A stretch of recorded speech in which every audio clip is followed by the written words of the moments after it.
Could this be the last game of the Eberflus era in Chicago?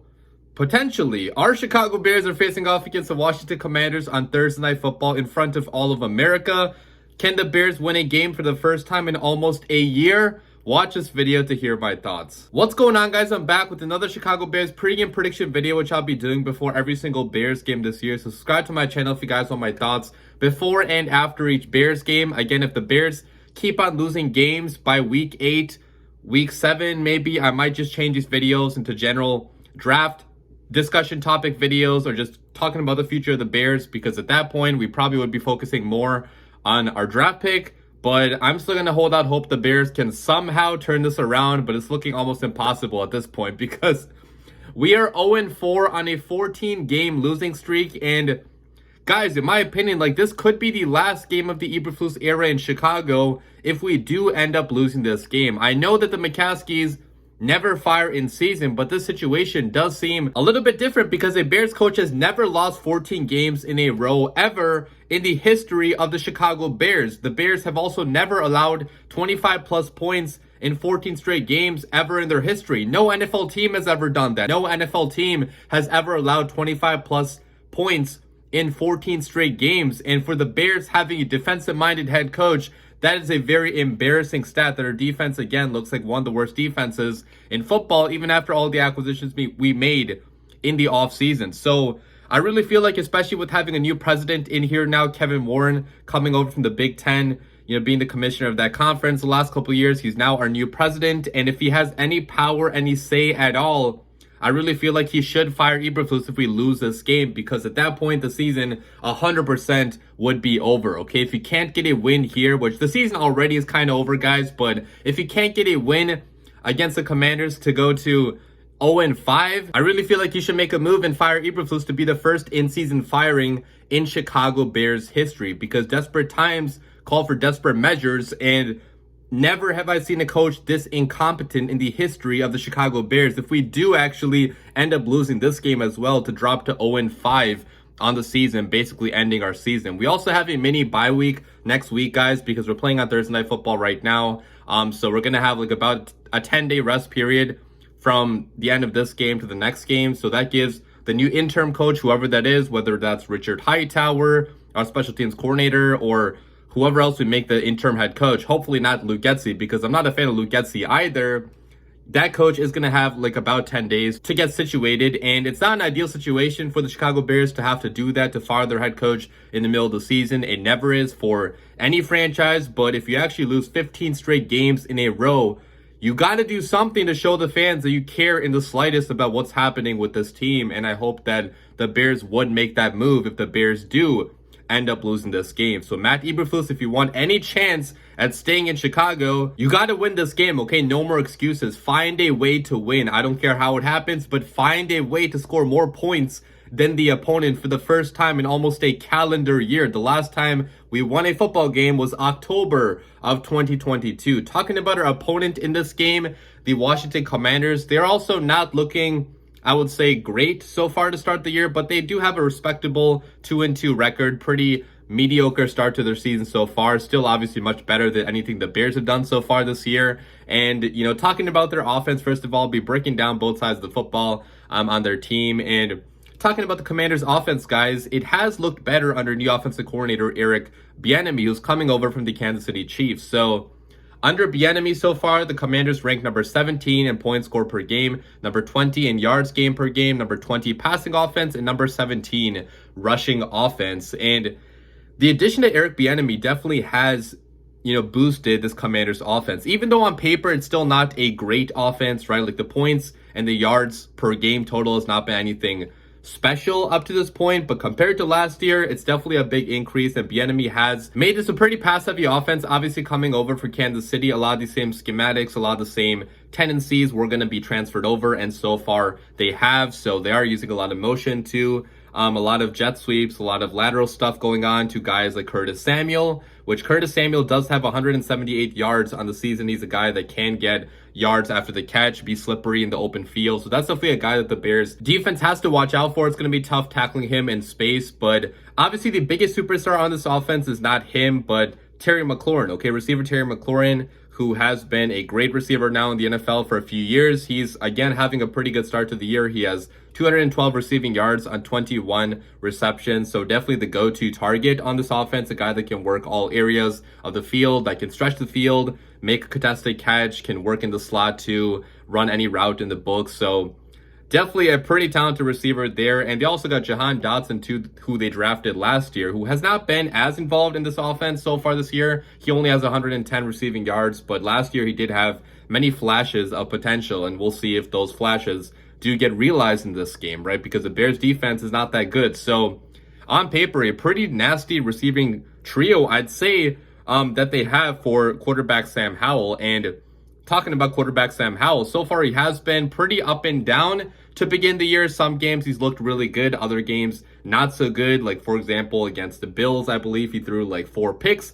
in that game. So definitely not like an elite top of the league quarterback. He was drafted in the mid rounds, I believe round 3 by the Commanders. So, you know, he does have some of the tools there. He does have some of the arm strength, some of the mobility as well to escape in the pocket. He did get sacked 9 times though against the Bills again, but that's a great defense. Obviously the Bears don't have a defense nearly as good as the Bills do, and the Bears defense has allowed even average quarterbacks to go off against them. So I would not be surprised if Sam Howell had a pretty decent day, maybe a career day against the Chicago Bears defense because of how bad it actually is. But talking about the Commanders defense then, okay, they rank number 29 in points allowed per game, number 21 in yards allowed per game, number 20 passing defense, and number 21 rushing defense. And Ron Rivera, man, his squad is not looking good so far this year on the defensive side of the football, okay? And the talent, I feel like, is actually there. Like, they do have some decent pieces on this defense, but for some reason they have been allowing a lot of points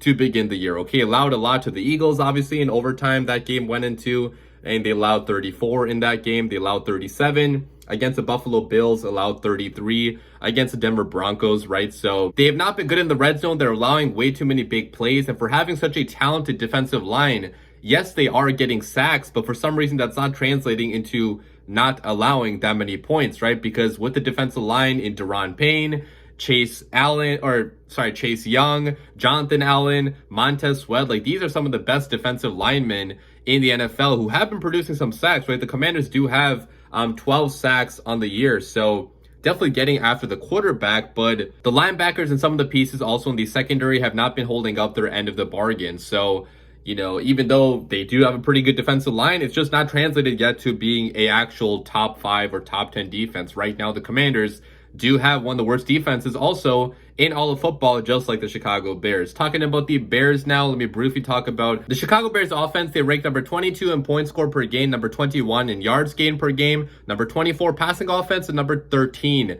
rushing offense. And guys, the Bears passing attack actually looked really good in the last game. Okay, Justin Fields passed for a career high 335 passing yards. Most games before that, he's only had like 150 or 200 passing yards. So going up to 335 passing yards in a game, even though it was against a pretty bad defense in the Denver Broncos, was a big step up in his development. Now, the Bears still lost that game because we stopped scoring. We stopped gaining yards in the fourth quarter. So, you know, finishing games is still a major cause of concern with this offense, with this quarterback, like turnovers late in games. That's not good, but I'm still very encouraged by that progress, that performance by Justin Fields and the Bears offense. And I want to see if it can continue in this game and going forward, right? Because if the Bears want Justin Fields to be their quarterback for 2024, they have to see a lot more out of him as a passer, like he showed in the last game against the Broncos. So, you know, again, if they do have a top pick again, it's going to take a lot out of Fields to not draft a quarterback. And I really hope that performance out of Fields is sustainable and it can continue in the next game. And it wasn't just like a figment of playing against a bad defense in the Denver Broncos, which again, the Commanders also have a bad defense, but still their talent level is much higher than the Broncos' talent level on defense. So if Justin Fields and the offense again have a good day against the Commanders, like I'm going to be at least a little bit more optimistic for the rest of the season. Now the Bears still have to win this game for any of that to matter, because I feel like even if Justin Fields has a good season this year, like if they have the number 1 pick in the draft, they probably are going to select a quarterback, probably Caleb Williams, partly because of the contract too, right? Like having a new contract, a rookie contract with a quarterback is such a big boost, such a big benefit to where unless Justin Fields is like amazing the rest of the year, like pass for 300 plus passing yards almost every single game, like at that point, you probably would just select Caleb Williams, right? So the point I'm trying to make here is that Justin Fields has to be really good the rest of the year for the Bears to not select the quarterback if they do have a top pick. So hopefully he can continue those performances in this game and also in the future. But talking about a big boost the Bears will be getting on this offense, Tevin Jenkins, our guard, is going to be coming back probably in this game, okay? When I'm recording this video on Tuesday, he has practiced fully for 2 days without any restrictions. So great news for the Chicago Bears offense, because Tevin Jenkins, in my opinion, is the Chicago Bears' best offensive lineman. He's the leader, the heart and soul of the offensive line. He plays with a nasty mentality. He tries to bulldoze, pancake people. And, he's one of the toughest guys on the entire Bears team. So missing him was a big loss at the beginning of this year. And getting him back and probably kicking Lucas Patrick out of the lineup is going to be huge for the Bears offensive line, because Lucas Patrick has been terrible so far at center. And now Cody Whitehair probably will be playing center, at least if everything goes according to plan. So, Bears offensive line hopefully should be better, and they have to be against a pretty stacked Commanders defensive line. Talking briefly about Chase Claypool, so I'm not sure if he's going to be playing in this game. I'm assuming he's not going to be, because he hasn't practiced on Monday or on Tuesday, and the last game against the Broncos, obviously he was not playing at all in that game. So the drama going on with him, I have no idea what's happening with that, if he's ever even going to return to the team. At this point, it seems like both sides don't like each other at all. The coaching staff is fed up with him. Chase Claypool's fed up with the Bears, and at this point, Chase Claypool's drama is not really worth his play either, because on the football field, he's not been a great player for the Bears, okay? Half-heartedly running routes, not really trying on his blocks, and I don't know what to think about that whole thing, okay? Obviously, it's going down as one of the worst trades of all time for the Chicago Bears, but last game, Equanimeous St. Brown provided a much better impact than Chase Claypool ever did so far with the Bears. So at this point, I could care less if Claypool plays or not. If he does, then hopefully he does something, but at this point, I have no expectations at all for Chase Claypool. Talking about the Chicago Bears defense now, they ranked number 31 in points allowed per game, number 28 in yards allowed per game, number 29 passing defense, and number 18 rushing defense. And the injuries on the secondary definitely have hurt the defense a lot. Missing Eddie Jackson for most of the year, missing Jalen Johnson, Josh Blackwell, Kyler Gordon, these guys are key pieces on our secondary, and not having them has definitely made things difficult, because we've had to start young guys and late round picks on the back end of the secondary. Now, we did actually sign a safety to help out. So we did sign Duron Harmon a few days ago, and he is obviously a Super Bowl champion, a guy that played on many great defenses with the Patriots back in the day. Now, he is getting older. He was on a practice squad before this, so I'm not sure how much he has left in the tank, but at this point, he probably can't be much worse than what we have out there right now. And maybe his veteran presence is going to help out a struggling defense, because nobody really seems to be stepping up and being that leader, okay? Tremaine Edmonds, who we signed to such a big money contract, he's been a big disappointment so far, and it's not totally his fault, right? Because not having a good defensive line makes it really tough to play linebacker if you don't have those guys clearing the way for you up front. So I'm not blaming any of these guys individually. It seems like the scheme really sucks, and also the cohesion so far has not been there, but they're gonna have to have somebody step up pretty fast if they want to turn this thing around, because right now, again, it's been one of the worst defenses in football, even after making so many big acquisitions like a Yannick Ngakoue, like a TJ Edwards, like a Tremaine Edmonds, right? It's not been a good defense so far, and it has to be a lot better if they want any chance of winning games going forward. But talking about my 3 keys to a Bears victory, okay, how can the Chicago Bears actually win this game? And key number 1 is going to be to stay out of 3rd and long situations. Against a really good group of pass rushers like the Commanders have, you do not want to be in 3rd and long, especially with how much the Bears offensive line has struggled at times this year, okay? Right now, we do have a young guy on the right side, Darnell Wright, who has been looking pretty good so far to start his career, but he is a rookie who is going to be making some rookie mistakes, and going up against a Montez Sweat or a Chase Young, that's not an easy matchup. So you don't want to be in 3rd and long and have Chase Young, Montez Sweat, etc. breathing on the neck of Justin Fields. Key number 2 then is going to be to force Sam Howell into making some turnovers. Okay, Sam Howell is a young quarterback, and if you do get pressure on this guy, as we saw the Bills get pressure, he got sacked 9 times and threw 4 picks in that game. So if you do force this guy into seeing some pressure, he is going to be making some mistakes, but the only problem is, where is that pressure going to come from? Because so far the Bears have not pressured the quarterback at all. So you're going to have to be more creative than you have been already, which I've been saying in every single video at this point. Send Jaquan Brisker maybe on a DB blitz, maybe blitz Tremaine Edmonds. Like, try something new at this point, because what we're doing so far has not been working. But we have to find a way to pressure the quarterback, because I'm pretty confident he will be making some mistakes if he does see that pressure. And then finally, key number 3 is going to be to play 4 quarters of football in this game. The last game, we blew a 21-point lead. I want the Chicago Bears to finally be stepping on the gas when they have a lead and close out a damn football game. That goes to Justin Fields as well. Okay, no more interceptions, no more turnovers late in games. He has to find a way to close out this game if we do have a lead at the end. And finally, it's time for my score prediction. Who do I have win this matchup? And guys, I have the Chicago Bears going up against the Commanders on Thursday Night Football and losing by a score of 31-24, simply because I cannot pick a Bears win until I see one actually happen. Okay, at this point, I don't believe the Bears are even capable of winning a game against any team in the NFL, because it's been almost a year since they've won a game. So with how bad this coaching staff is, with our roster question marks too, why would I predict the Bears win at this point? Even though I do feel like it's possible, right? If the Bears offense does play as great as they did in the last game against the Broncos, if they build off of that game and Justin Fields again has a pretty good outing, maybe we could win this game if our defense also steps up and gets some sacks finally on the quarterback. You know, it's certainly possible the Bears win in a desperation game, but I just can't predict it, okay, until I see it actually happen. And, you know, Justin Fields did struggle against this defense last year, against this same defensive line, and last year, Chase Young did not even play in that game. So it could be another low-scoring game out of the Bears if the same struggles continue from last year. But I do have a scoring 24 points because the Commanders' defense has been,